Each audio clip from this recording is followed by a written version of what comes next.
अब दोस्तों आज की इस वीडियो में हम लोग सीखेंगे माइक्रोसॉफ्ट एक्सेल के अंदर इफ फॉर्मूले का यूज करना, जो कि बहुत ही ज़्यादा ज़रूरी है। माइक्रोसॉफ्ट एक्सेल में काम करना देखो बहुत ही डिफिकल्ट है और बहुत ही ज़्यादा आसान है। जो चीज़ें आप सीख गए वो आसान है, जो नहीं सीख पाओ वो आपके लिए बहुत डिफिकल्ट है। इफ फॉर्मूले का यूज क्या है वो हम समझ लेते हैं। तो देखिए हमारे पास यहाँ पे चार्ट बना हुआ था जो हमने लास्ट अपनी वीडियो में बनाया था। अगर आपने पहला पार्ट इसका नहीं देखा तो उसको आप देख लीजिएगा, उसका लिंक नीचे डिस्क्रिप्शन से मिल जाएगा। अब देखो इफ फॉर्मूले का क्या है कि भाई हमें यहाँ पे डिस्काउंट है। यहाँ पे जो हमने डिस्काउंट दिया है वो हमने क्या दिया, 2% या 5% हमने अपने व्यूवर्स को बताया था कि भाई आप डायरेक्टली यहाँ लिख सकते हो और जितना परसेंट आपको देना है उतना आप यहाँ पे दे सकते हैं। मान लेते हैं कि हमारी कंपनी की पॉलिसी है कि भाई कोई भी कस्टमर अगर 0 से लेके 1000 तक का कोई भी सामान खरीदता है तो हम उसको कोई छूट नहीं देते, यानी 1000 तक के लिए हम लोगों के पास कोई छूट नहीं है।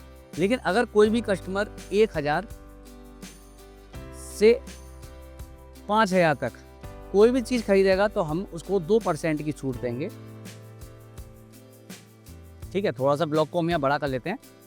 उसके बाद अगर हमारी कंपनी के अंदर तीसरी पॉलिसी है कि भाई अगर 5000 से ऊपर है और 10,000 से कम है तो हमारी कंपनी में यहाँ पे 5% का उसको डिस्काउंट दिया जाएगा। लेकिन वहीं पर अगर हम एक कंडीशन यहाँ पर और देखें तो भाई अगर देखो 0 से स्टार्ट होके तो कोई छूट नहीं मिल रही, लेकिन 1000 से 5000 के बीच में है तो उसको 2% है और 5000 से 10,000 के बीच में है तो उसको 5% है। लेकिन अगर उसका अमाउंट ज़्यादा है, बराबर है 10,000 के, यानी 10,000 से ऊपर अगर कोई कस्टमर खरीदेगा तो हम उसको 10% की छूट देंगे। तो ये सिंपल सी हमारी कंपनी की पॉलिसी है, कंपनी में हमसे क्लियर कर रखा है। तो भाई अब देखो जैसे कि अब ये 80 रुपये का सामान खरीदा है तो हम इसको छूट नहीं देंगे। ये 2000 का खरीद रहा है तो 2000 वाली कंडीशन इसके बीच में आएगी, यानी 1000 और 5000, यानी 1000 से 5000 के बीच की अगर कोई भी कंडीशन है, कोई भी अमाउंट बैठ रहा है तो उसको हम 2% की छूट देंगे।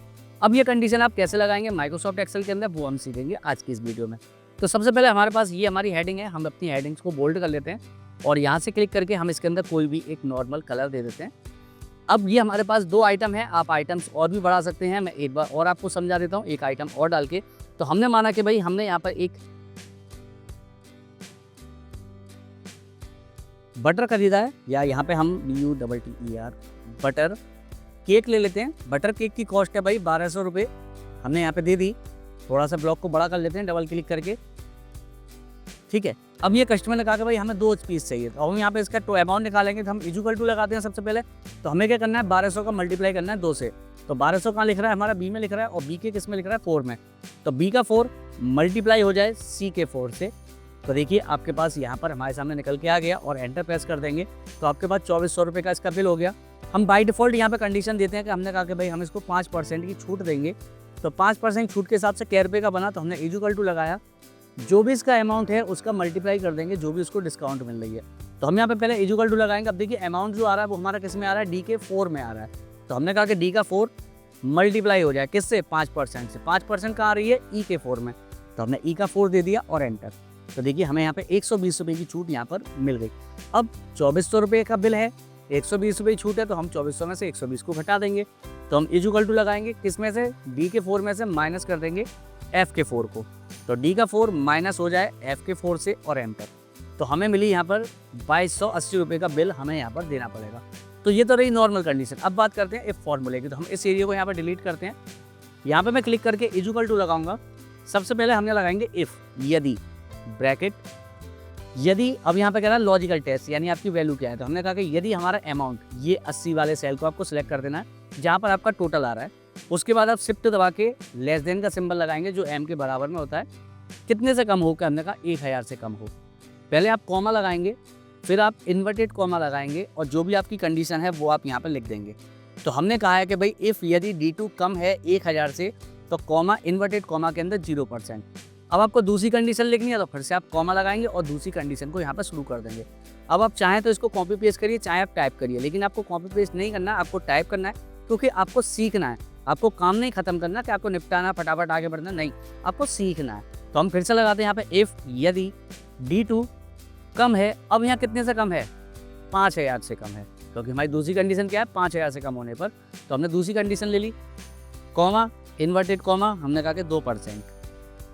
फिर से कॉमा लगाएंगे तीसरी कंडीशन के लिए, इफ़ यदि D2 कम है। अब तीसरी कंडीशन क्या है हमारी, ज़्यादा हो, बराबर हो। तो हम यहाँ पे लगाएंगे यदि कम है 10,000 से। तो कॉमा इन्वर्टेड कॉमा और हम यहाँ दे देंगे 5% और इन्वर्टेड कॉमा बंद और लास्ट में कॉमा इन्वर्टेड कॉमा लगा के 10% एंड 3 ब्लॉक्स को बंद करेंगे क्योंकि हमारे पास 3 ब्लॉक स्टार्ट हुए हैं। माइक्रोसॉफ्ट एक्सेल में अगर आप कोई भी फॉर्मूला लगाते हैं और उसके अंदर अगर आप ब्रैकेट का यूज़ करते हैं तो आपको उतने ही ब्रैकेट लास्ट में जाके बंद करने पड़ते हैं। तो हमारा पहला ब्रैकेट ये था, दूसरा ये था और तीसरा ये था, तो हमने तीनों ब्रैकेट बंद कर दिए। फॉर्मूले को एक बार और समझ लेते हैं कि इफ़ यदि D2 यानी ये वाला सेल, ठीक है, D और 2, D2 सेल यदि हमारा कम है 1000 से तो कॉमा इन्वर्टेड कॉमा में 0% कोई छूट नहीं मिलेगी। इफ़ यदि D2 कम है 5000 से यानी 1000 से ऊपर हो, 5000 से कम हो तो उसको 2% मिलेगा। तीसरी कंडीशन क्या है, 5000 से ऊपर जाए और 10000 से कम रहेगा तो उसको 5% मिलेगा।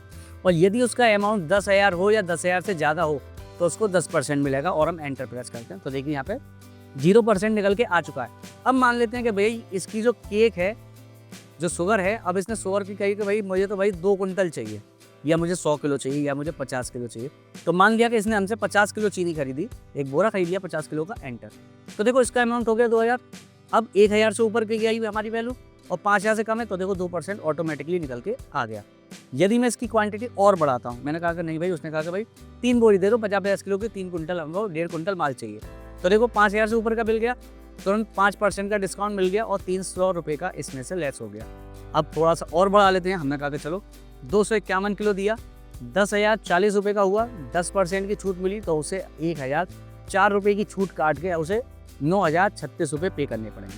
तो बिल्कुल सिंपल फॉर्मूला था, मैं आपको एक बार और करके दिखा रहा हूँ फिर आप समझ जाएंगे।